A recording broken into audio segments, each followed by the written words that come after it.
All right, hi parents. I sent a lengthy email on Friday, but as I'm continuing to think of things that I wanted to tell you, I feel like showing you would probably be easier. Um, a lot of times I know I get overwhelmed just reading text about how to do something on the computer. It's easier to have a visual. So I kind of wanted to walk you through a few just loose odds and ends. And to do that, I thought I'd make a video and share my screen and kind of walk you through some things that I haven't communicated in a while or haven't yet communicated because they're new. I feel like having can I talk? I feel like after having a long weekend and then a week off for MAP this morning, I just forgot everything that I had learned about how to teach virtually these past few weeks. So if you're feeling like that, no worries. If your kid is feeling like that, I totally understand. We'll just take it one day at a time and we'll kind of get back into the swing of things. But here we go. I'm going to start sharing my screen and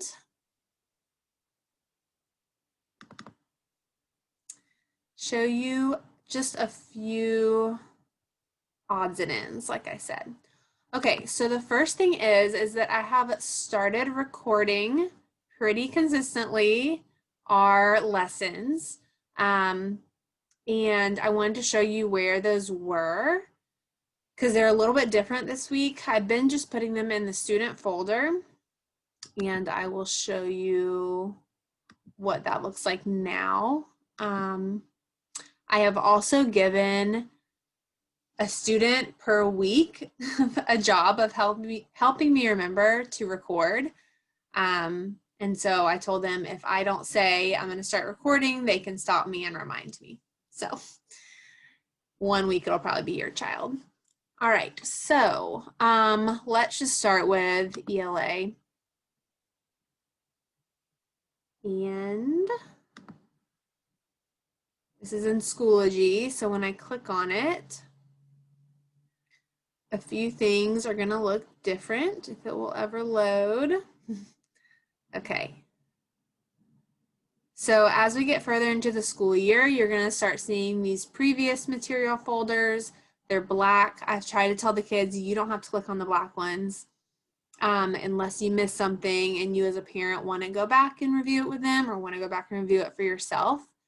Um, or if you're late with something, I suppose you could go back and look at it that way too. But I have started doing just a week of folder because it's easier on my end to set it up that way. So hopefully that's okay with you. My Zoom is going crazy. I don't know what it looks like in your view, but wow. Okay, it looks like my mouth is moving super fast. Anyway, so I'm going to start having a week of folder. It'll always be a different color than black. So that's kind of how I'm telling the kids to click on that one because it's a little bit different than just having the day of the week as we've done the past few weeks. But once you click on the week of, they'll see the days of the week just like in previous weeks. So again, here's Tuesday, September 8th.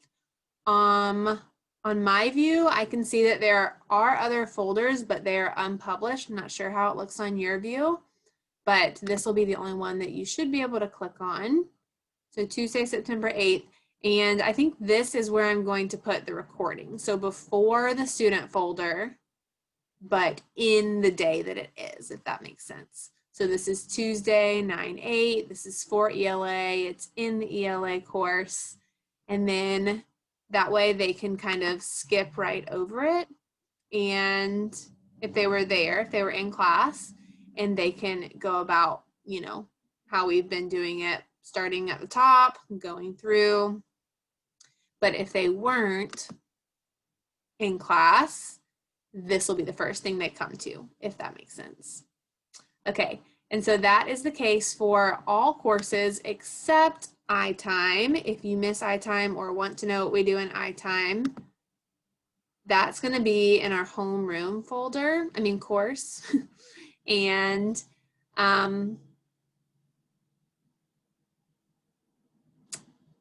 I put it down towards the bottom. So just when you click on our homeroom, I put an iTime folder, and I don't think I'm going to divide it into weeks. I think I'm just going to start listing them, and they'll be listed by date.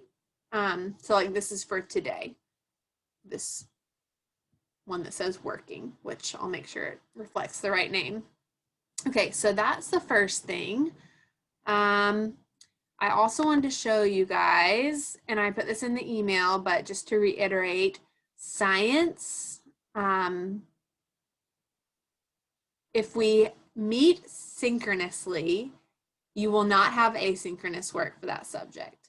So for this week, we met synchronously for social studies, so there really won't be any asynchronous work. And science, since we are not meeting for science, there will be asynchronous work. So I'm going to click on it. And again, previous material, here's the week, and it has that little note there. And this, as I mentioned in the email too, is kind of a reflection of trying to lighten the workload as we continue to add things on. Subject-wise, if we meet synchronously for science and social studies, you won't have the asynchronous work, if that makes sense. So here is Tuesday, September 8th. We didn't meet, so there's not a recording. And then here's what they are to do. And you can see here that it says optional and that they don't have to turn it in. So when you click on it, it should have those directions here, because it is optional. Okay, and then let's go back and go to social studies. Here's the note of what I just said. Again, when you click on it, here is September 8th. Here is the recording, and then, like I said, if they were present, they shouldn't have anything to do except for optional materials. So here is a scavenger hunt that's optional if you want something else to do with them or to supplement. And then the only thing that they will have to do is submit a picture of their room that we started together in class. And I am going to have it be due by Sunday. So there's no rush. You could do it Friday if you wanted to, and we have way less synchronous time, or you could do it over the weekend, or you can do it the day of.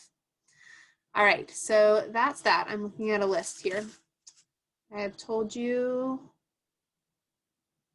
about recordings. I've told you about new folders. Speaking of recordings, I have noticed, I'm not exactly sure how it captures who. So sometimes it's like 4 kids on a screen, sometimes it's just me, sometimes it's me sharing my screen. I'm not sure exactly how it decides, but in my open house presentation, I kind of mentioned that we want this to reflect as much school as it can be, so that when and if we do transition back to school, that it would be as smooth of a transition as possible. So during open house, I kind of asked that students wouldn't be eating, they wouldn't be playing with toys, and that they come empty-handed. And I've just been reminded, as I've been watching the recordings back a little bit, that depending on which students randomly show up on the screen, sometimes you can see them eating, sometimes you can see them like fidgeting or playing with something. And so for students who are watching that back, I just want it to be as distraction-free as possible. And then if they're watching it live, I again want that to be, I don't want there to be distractions for the student themselves, but also for students who are watching others eat or play or whatever. So again, asking that students come with empty hands and that they maybe save eating for their break time, if at all possible. That would be wonderful. Okay, and then the last thing is I wanted to reiterate attendance. So for attendance to be counted, they have to be logging on to Schoology every day. And I wanted to show you what my Schoology looks like in a way that I think would be helpful to, it's not just logging into Schoology, it's clicking around in Schoology that is going to be important. So it registers that the students were active during that day. So I wanted to kind of show you what might be helpful. If you have been using the Clever morning announcement links, that's great. So far, I haven't really noticed any issues with people being counted absent who actually were present that day, because most of you guys log on to our synchronous sessions, which thank you. And I think you're logging into Schoology as well and kind of doing the daily tasks, so that's awesome. But if for some reason that stops working, I wanted to show you one other way. So right here, when I click on Metro Public Schools in my Schoology, right here it has the upcoming links for the announcements. And so I wanted to show you that as well. And this is the same thing that Clever's linked to, but like I said, if it starts to get wonky, then these are here for you to click on too, should you need it for attendance or just for convenience purposes too. And I think that is it. I'm going to go back and watch this video and see if it's as crazy as it looked on my end. So have a great Tuesday, and I'll see you guys tomorrow.